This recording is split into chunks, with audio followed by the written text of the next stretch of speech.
할렐루야. 오늘 우리가 예배 마치고 바로 좀 정리를 하려고 하다 보니까 주일학교 아이들 또 예배를 하지 못해서 오늘 함께 하고 있어요. 얼마나 예배를 잘 드리는지 몰라요, 우리 주일학교 친구들이. 우리 도영이, 아인이, 아이리, 루아. 너무 잘 앉아서 예배드리고 있어서 얼마나 감사한지.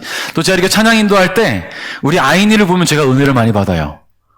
이 마스크에 가려져 있지만 얼마나 열심히 부르는지 이 미간의 주름이 참 은혜를 제가 많이 받는 것 같습니다. 여러분, 그래요. 우리가 하나님을 예배할 때 그 뜨거운 열정이 있었으면 좋겠어요. 할렐루야. 하나님을 사랑하는 마음이 있기 때문에 그렇게 찬양할 수 있는 것 아니겠습니까?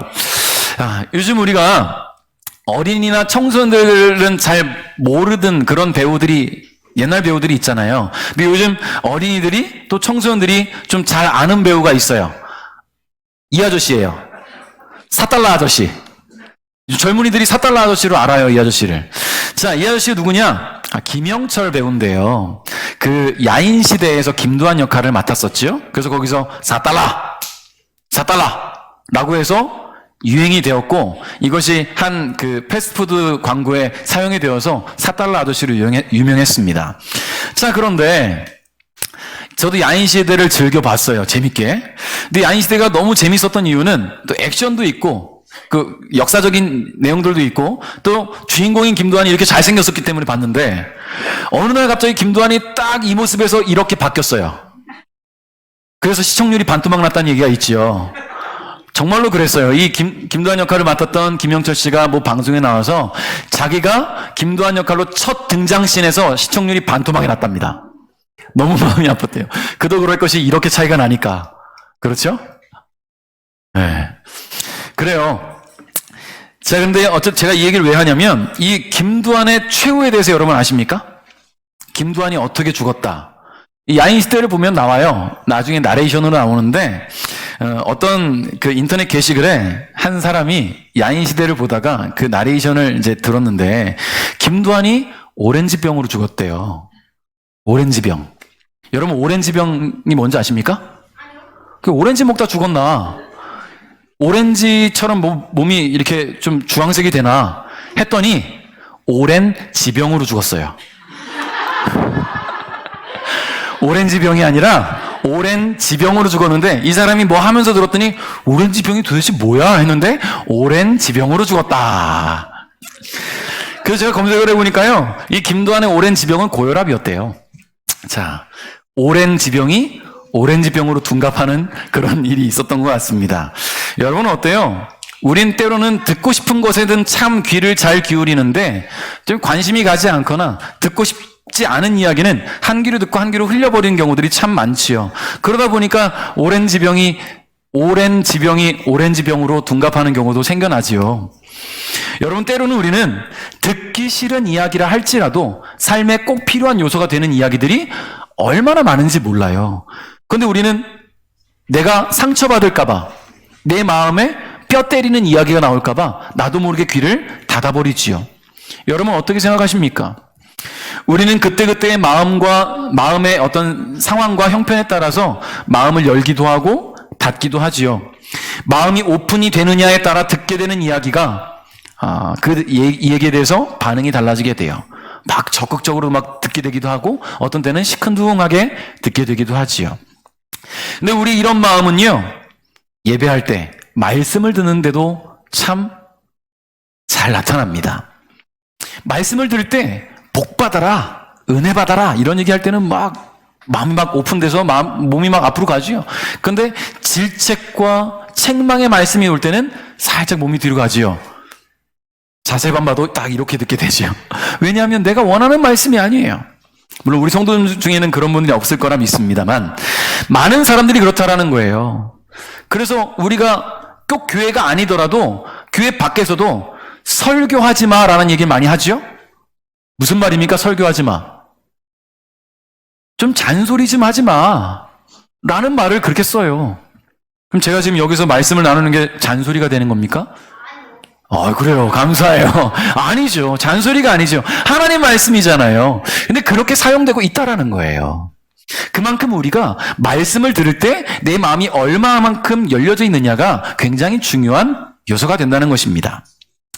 오늘 본문에 예수님께서는 많은 사람들이 모여있는 가운데서 말씀을 전하셨습니다. 근데 여러분, 예수님께서 말씀을 전하실 때 종종 사용하신 기법이 있었어요. 그게 뭐냐면 바로 비유라는 거예요. 비유. 예수님이 이 비유를 종종 사용하셨는데 그 이유가 뭘까 하니까요. 비유만큼 심오한 영적 진리를 잘 전달할 수 있는 방법이 없었기 때문이에요. 여러분, 비유라는 단어의 헬라어는요, 파라볼레라고 하는데 이것은 함께 던져진 것이라는 의미를 담고 있습니다. 함께 던져진 것. 함께 던져진 게 무슨 말입니까? 이것을 통해서 그 안에 담겨져 있는 이야기를 담으라는 거잖아요. 비유는 반드시 비교를 목적으로 하며 해석에 단서를 주기 위해 생소한 것과 친숙한 것을 나란히 배치하면서 이야기를 진행해 갑니다. 그래서 비유를 들으면 좀 재밌기도 하잖아요.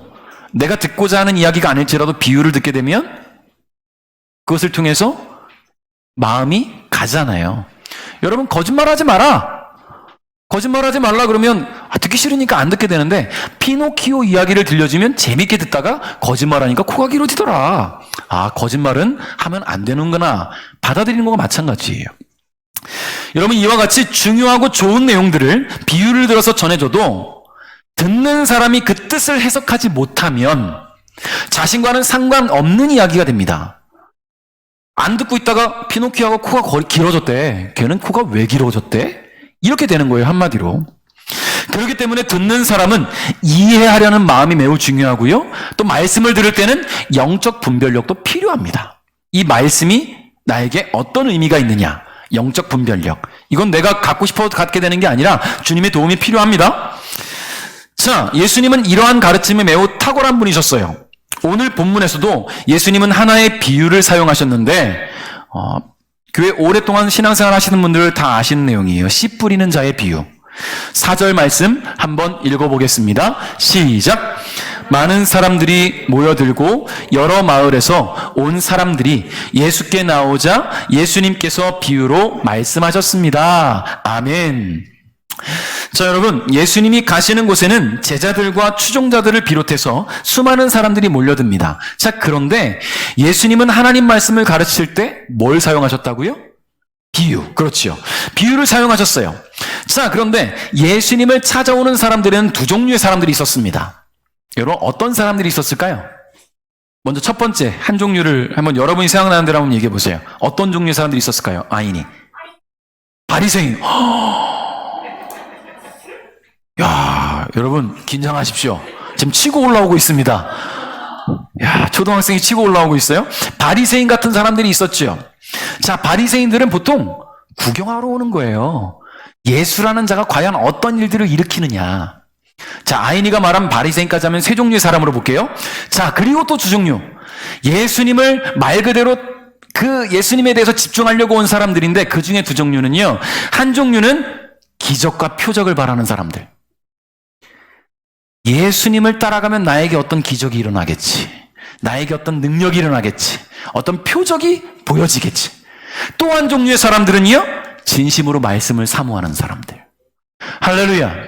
오늘 여기 모이신 여러분은 그 후자의 길을 주님의 이름으로 축복합니다.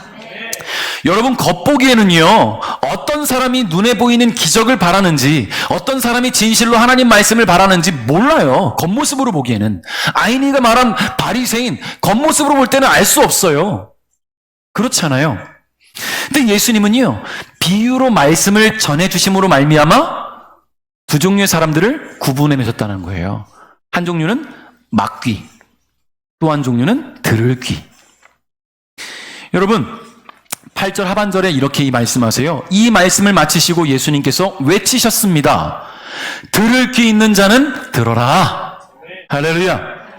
예수님께서 전하신 비유에 대해서는 우리 잠시 후에 나누겠는데 먼저 이 씨 뿌리는 자의 비유를 우리는 대충 알고 있으니까 이 말씀을 전하신 이후에 예수님께서 들을 귀 있는 자는 들어라 라고 말씀하셨는데요. 이 말씀의 뜻이 뭐냐면 내가 전한 말의 요점을 니들이 알았다면 그대로 행해라.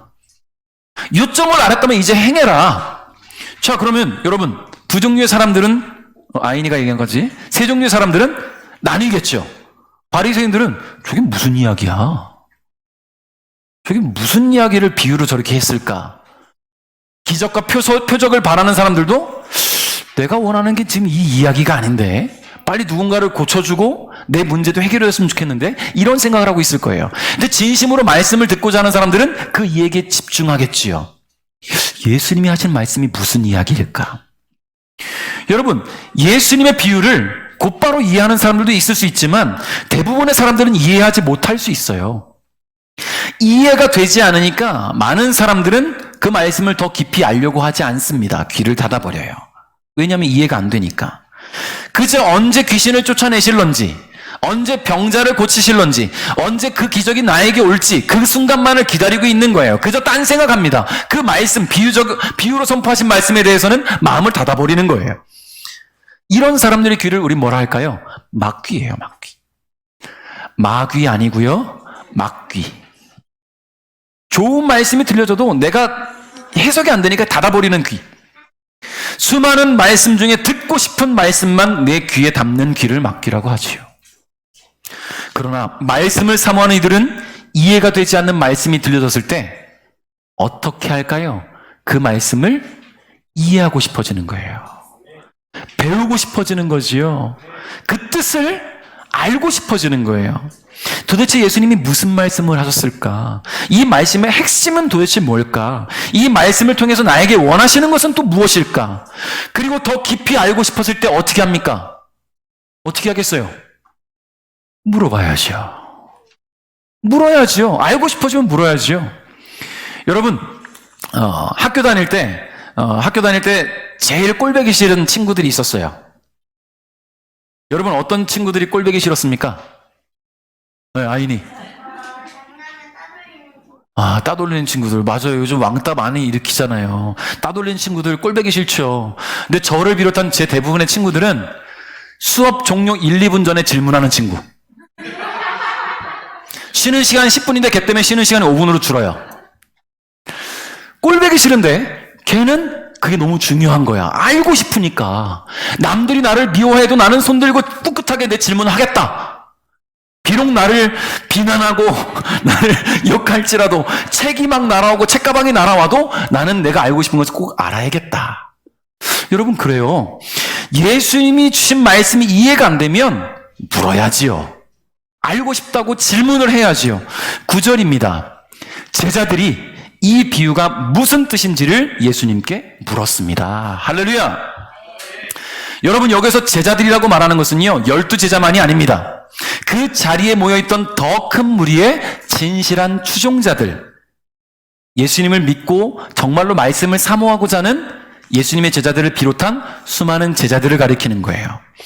이들은 수많은 사람들과 동일한 장소에서 동일한 시간에 동일한 비유의 말씀을 들었지만 그 뜻을 알고자 예수님을 찾아왔어요. 그래서 그 뜻에 숨겨진 하나님 나라의 비밀을 물은 것입니다.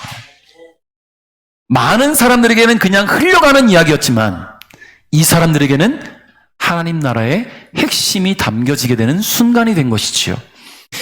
예수님은 일부러 말씀 전하실 때에 어려운 비유를 사용하셔서 사람들로 하여금 이해하기 어렵게 하셨다? 그건 아니에요. 예수님은 이들과 같이 예수님의 가르침에 진심 어린 관심을 갖고 말씀을 사모하는 자들을 찾기 원하신 거예요. 일부러 어렵게 하셔서 듣지 마, 이게 아니에요. 정말로 하나님 말씀을 사모하는 자들은 그 말씀을 이해하고 싶어하고 그 말씀의 뜻을 알고 싶어하고 더 예수님께 나아온다는 것을 주님은 알고 계셨기 때문에 비유를 사용하신 것입니다. 이제 예수님께서는 수많은 사람들이 한 귀로 듣고 한 귀로 흘려보냈던, 그러나 들을 귀 있는 자들이 더 사모하며 그 뜻을 물어왔던 씨 뿌리는 자의 비유에 대해서 가르쳐 주십니다. 여러분, 예수님께서 들려주셨던 씨 뿌리는 자의 비유에서 핵심이 되는 것은 뭐냐면 바로 땅이에요.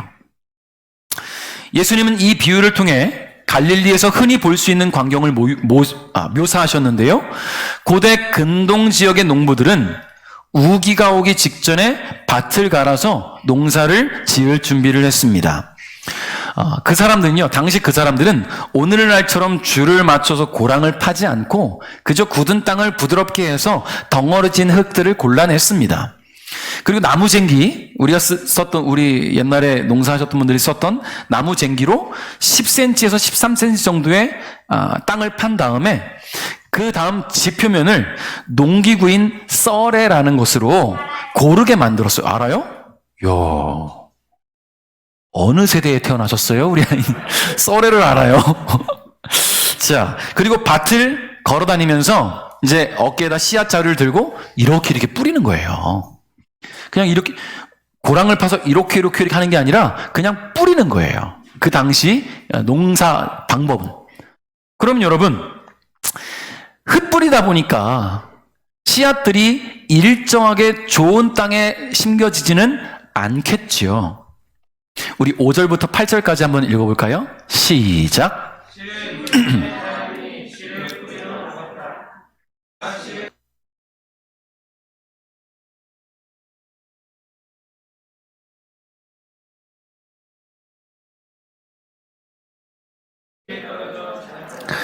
물이 없어서 시들어 죽었다. 어떤 씨들은 가시덤불에 떨어져 가시덤불이 함께 자라서 자라지 못하게 했다. 어떤 씨들은 좋은 땅에 떨어져 자라나서 100배의 열매를 맺었다. 아멘. 할렐루야. 여러분, 농부가 뿌린 씨앗이 밭 가운데 있는 그 어떤 나 있는 길가에 떨어지면 이 씨앗은 어떻게 될까요? 행인들의 발에 밟히겠지요. 용케 행인들의 발에 밟히지 않은 씨앗들은 곧 새들이 와서 쪼아먹게 됩니다. 또 겉으로는 흙이 고르게 펴져 있는 것 같은데 그 밑에 바위나 돌들이 자리 잡은 그런 땅들도 있어요. 그런 땅에 떨어진 씨앗은 얇은 흙이 있으니까 싹은 틔울 거예요. 근데 뿌리가 더 깊이 내려가지 못합니다. 왜냐하면 밑에 돌밭이니까. 근데 여러분 보세요. 혹시 가시덤불에 떨어지는 씨앗, 뿌리는 내리겠죠. 그런데 가시덤불들이 같이 자라다 보니까요, 상하게 되는 거예요. 다치게 되지요. 그러다 보니까 줄기가 자라면서 상하게 되고, 또 가시덤불이나 이런 잡초들은 얼마나 또 생명력이 강합니까? 영양분을 골고루 먹지 못하고 다 빼앗기게 되지요. 그러다 보니까 곧 시들어 죽어버리게 됩니다. 그리고 마지막으로 좋은 땅에 떨어진 씨앗은 알맞은 수분을 공급받고 영양분을 공급받아서 잘 자라게 되는데, 예수님 뭐라 말씀하셨습니까? 100배의 열매를 맺는데요. 100배의 열매를 맺는데요. 다른 공간복음에서는 30배, 60배, 100배라는 표현을 쓰지요. 할렐루야. 여러분, 제가 우리 성도님들 헌금 기도할 때 꼭 하는 기도가 있어요. 주님께 드리기에 아끼지 않은 분들 30배, 60배, 100배의 결실을 거두게 해달라고. 할렐루야. 여러분, 100배는 말할 것도 없고요. 30배만 돼도 100만 원 버는 사람이 30배면 얼마예요? 3천만 원이에요. 3천만 원. 예전에 제가 아는 어떤 그 성도님이 그런 얘기를 하시는 거예요. 사업이 잘 돼서 확장을 했습니다. 공장을 운영하신 분인데 처음에 있던 평수에서 딱 3배 커졌어요. 제가 잠시동에 있을 때 갔더니요, 전에 있던 공장보다 너무 커진 거예요. 딱 3배 커졌는데. 3배 커졌는데 말이죠. 근데 이분이 뭐라고 말하냐면, 3배만 축복해 주셔도 이 정도인데 30배 축복해 주시면 제가 감당할 수 있을까요? 이런 말씀을 하세요. 할렐루야. 여러분, 감당할 수 있습니다. 여러분, 100배까지 감당할 수 있는 자들 될 줄 믿습니다. 그러니 100배의 축복을 달라고 기도하십시오. 근데 중요한 것은 그런 100배의 축복을 받으려면 내가 좋은 땅이어야 돼요. 여러분, 예수님께서 이 비유를 들으신 이유가 씨앗이 떨어진 네 종류의 밭이 말씀을 듣는 이들의 마음과 같기 때문이에요. 예수님은 이 비유에 대해서 설명해 주시는데요. 10절에 씨는 곧 하나님 말씀이라고 이야기하십니다. 하나님 말씀이 들려올 때에 그 말씀을 듣는 이들의 마음이 네 종류의 밭과 같다는 것이지요. 12절 13절을 보니까요, 길가에 떨어진 것은 하나님의 말씀을 들었으나 마귀가 와서 그 마음에 있던 말씀을 빼앗아간 사람들이다. 이들은 믿지 못하여 구원을 받지 못한다. 바위 위에 떨어진 것은 하나님 말씀을 듣고 기쁨으로 받지만 뿌리가 없는 사람들이다. 이들은 잠시 동안 믿으나 시험 받을 때에 넘어진다. 사랑하는 성도 여러분, 저는 오늘 여러분이 이 두 종류의 땅은 아니라고 확신합니다. 확신해요. 여러분, 뿌려진 씨앗이 행인들에게 밟히거나 새들의 먹이가 되고 마는 그런 길가와 같은 이들은요, 오늘 여기 나오지도 못해요. 길에서 전하는 복음이 들려오거나 누군가가 나에게 다가와서 말씀을 전하거나 복음을 전할 때 이 사람들은 이미 마음을 닫아버리기 때문에 여기 나와 앉아 있을 수가 없어요. 근데 여러분은 당연히 아니죠. 자, 그래서 저는 여러분의 마음이 돌밭과 같다고도 생각하지 않습니다. 여러분, 우리 어때요? 예수님 처음 믿을 때, 말씀 받고 신앙생활 처음 할 때는요, 많은 어려움이 따르곤 하지요? 스스로 신앙을 고백하고 예수님 잘 믿어보겠다고 결심해도 교회 다닌다고 하면 안 좋게 반응하는 그런 가족도 있고 지인도 있고 또 그런 회사의 직장 동료들도 있어서 견디질 못해요. 그러다 보니까 교회에 남지 못합니다. 그럼에도 불구하고 여기 이렇게 나와 계신 여러분은 당연히 돌밭과 같은 마음은 아니라고 저는 확신합니다. 자, 그렇다면 이제 두 종류의 밭이 남았네요. 이 두 종류의 밭이 오늘날 많은 성도들의 마음과 같은데, 하나는 가시덤불이 자라는 마음이고요, 또 하나는 말 그대로 말씀이 잘 자라나는 열린 마음, 좋은 땅입니다. 여러분, 가시덤불과 같은 마음을 가지신 분이 계실까요? 우리 생각에는 아이, 설마 그런 마음이 내 안에 있겠어? 내 안에 무슨 가시가 자라겠어? 라고 생각할 수 있을지 모르겠지만 교회 안에는 의외로 가시를 마음에 자라게 하는 분들이 많습니다. 가시덤불을 마음에 갖고 있으면서 말씀을 받아요. 이런 분들이 혹시라도 오늘 말씀 듣는데 내가 그랬구나라고 생각된다면 하나님께 회개하시고 이 문제를 꼭 해결받고 돌아갈 수 있기를 주님의 이름으로 축복합니다. 그렇다면 성도의 마음에 왜 가시가 있을까? 여러분, 우리는 예수를 믿고 성령의 충만을 받고 살아가고 있습니다. 매 주일 말씀을 들을 때마다 아멘으로 받아들이면서 하나님의 자녀로 살아가고 있어요. 그럼에도 불구하고 마음에 가시가 있다라는 것은요, 왜 그러냐면 내 마음에 그런 가시들을 허용하기 때문이에요. 허용한다라는 거죠. 마음에 있는 가시들을 그대로 남겨놓기 때문입니다. 그것들을 없애려고 하지 않아요. 그것 때문에 회개하고 하나님의 은혜를 구하고 그 가시가 뿌리채 뽑아서 내버려지도록 몸부림을 치지 않습니다. 여러분, 그 가시가 뭐길래 하나님보다 더 사랑하는 것들이 가시라는 거예요. 예배를 방해하는 수많은 요소들이 다 가시예요. 허용하고 있다라는 거죠. 여러분, 농부가 땅을 고르고 좋은 씨앗을 뿌리고 열심히 가꾸는데 만일 거기서 가시덤불이 자라는 것을 이 농부가 봤다면 어떻게 할까요? 뽑아야지요. 가시덤불이 자라는 걸 볼 때 뽑아버려야지요. 그것을 발견하는 즉시 뿌리채 뽑아버릴 겁니다. 또 며칠 후에 밭에 나갔더니 또 가시덤불이 자라고 있다면 또 뽑아야지요. 왜냐하면 그래야 내가 뿌린 씨앗이 싹을 틔우고 잘 자라서 열매를 맺을 수 있기 때문입니다. 이것을 뽑아버리지 않으면 가시덤불은 어느새 온 밭에 가득하게 될 것이고요, 가시덤불로 인해서 뿌려진 좋은 씨앗은 제대로 성장하지 못하고 결국 시들어 죽게 돼요. 여러분, 오늘 우리가 하나님의 자녀로 살아가면서 내 마음에 가시가 보이면 즉시 뽑아버려야 하는데 그대로 내버려 둡니다. 얼마나 다들 인자하고 너그러우신지 허용하고 있어요. 그 가시들을 말이죠. 그것을 그대로 끌어안은 채 하나님 말씀을 듣고 배우고 익혀갑니다. 가능해요. 하나님 말씀 듣는 거 가능해요. 가시가 있어도. 그리고 성경 공부하면서 하나님 말씀 더 잘 배워갈 수 있습니다. 그런데 결과가 좋지 않아요. 결정적인 순간에 이 가시가 찔러버리거든. 결정적인 시간에 말씀보다 더 그 가시의 요소들이 말씀을 눌러버려요. 말씀을 들어도 은혜가 되지 못합니다. 말씀에 집중이 되지도 않습니다. 그 말씀을 통해 내 인격과 삶을 변화시키지도 못합니다. 그 말씀을 통해 내가 하나님의 자녀로서 맛보는 그 행복들을 누리지를 못해요. 왜 그렇습니까? 가시를 제거하지 않았기 때문이죠.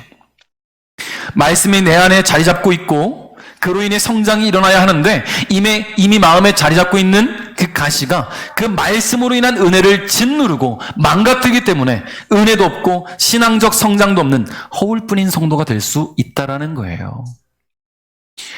여러분, 간간히 그런 일들 하잖아요. 저같이 건망증이 심한 사람들은, 저 건망증이 굉장히 너무 심해요. 굉장히 너무, 네, 심해요. 교회에서 출근하고 이제 정리하고 가면요, 1층까지 내려갔다가 내가 목양실을 잠궜나?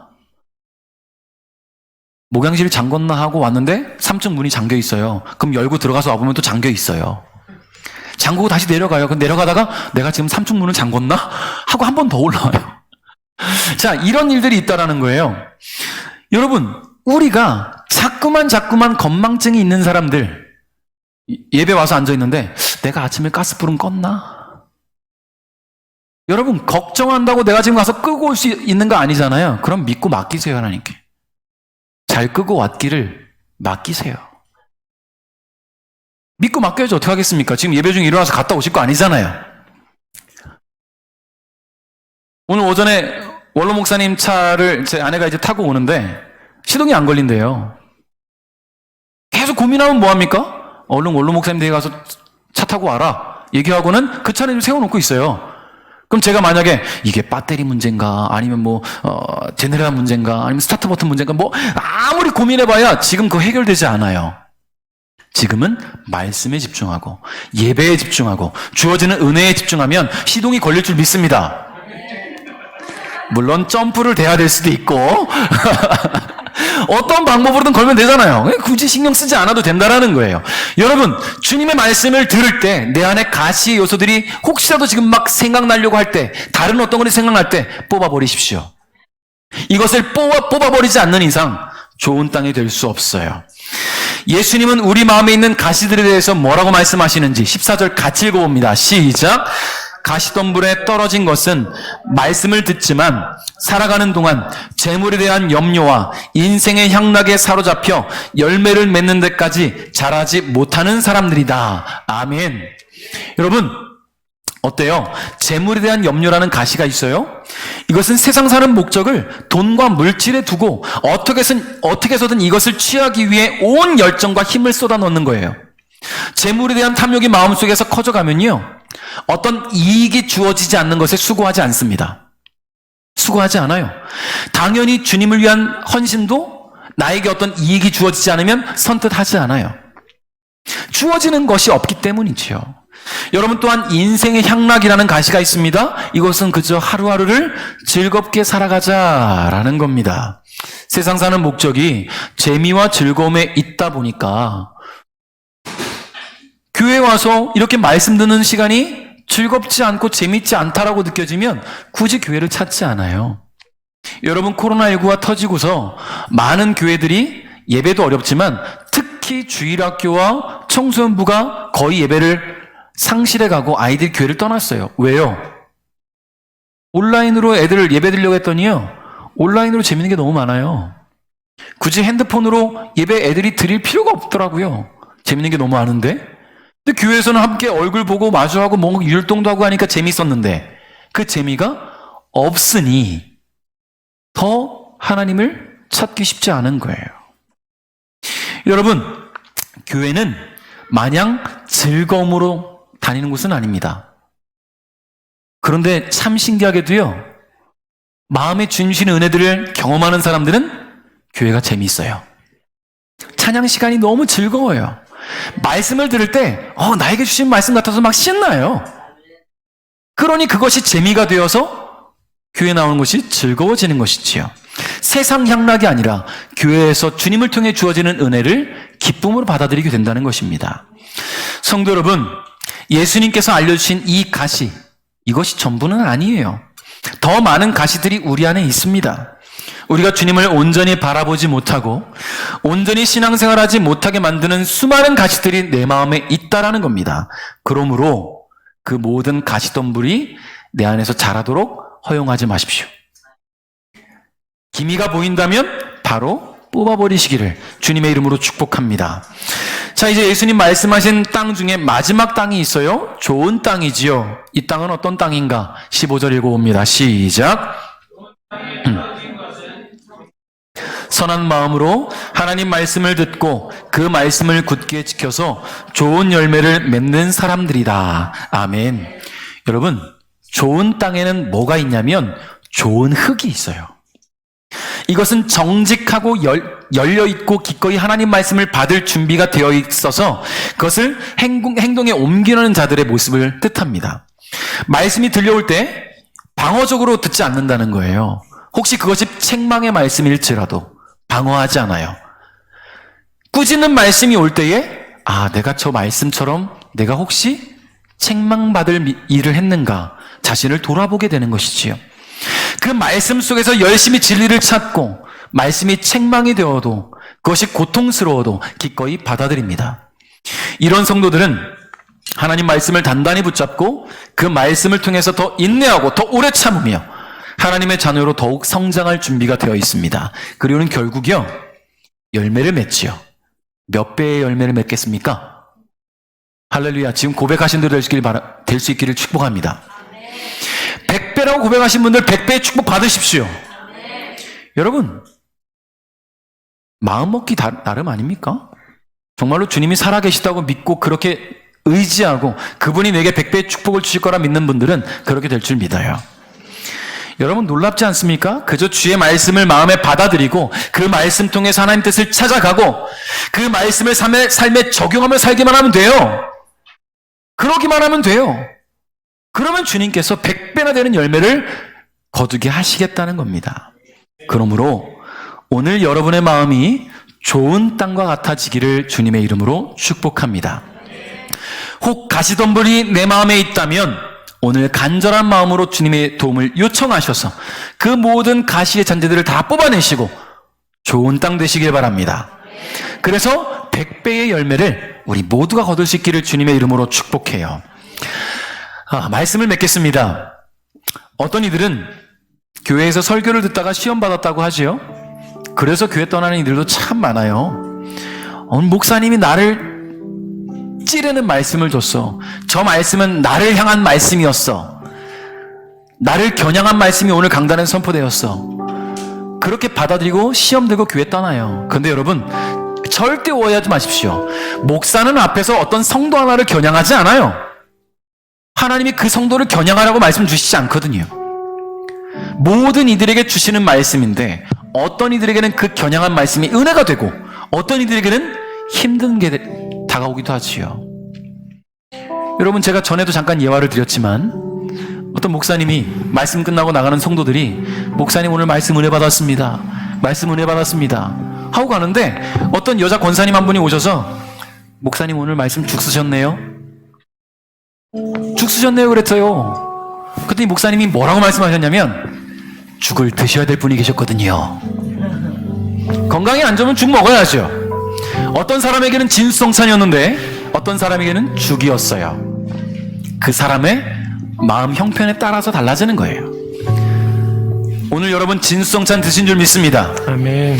그래서 우리 모두가 좋은 씨앗이 문제가 아니거든요. 하나님 말씀은 1.1획도 오류가 없어요. 우리 마음이 중요한 거니까 좋은 땅 되셔서 주님 주시는 그 놀라운 축복과 은혜를 마음껏 받아 누리시기를 주님의 이름으로 축복합니다.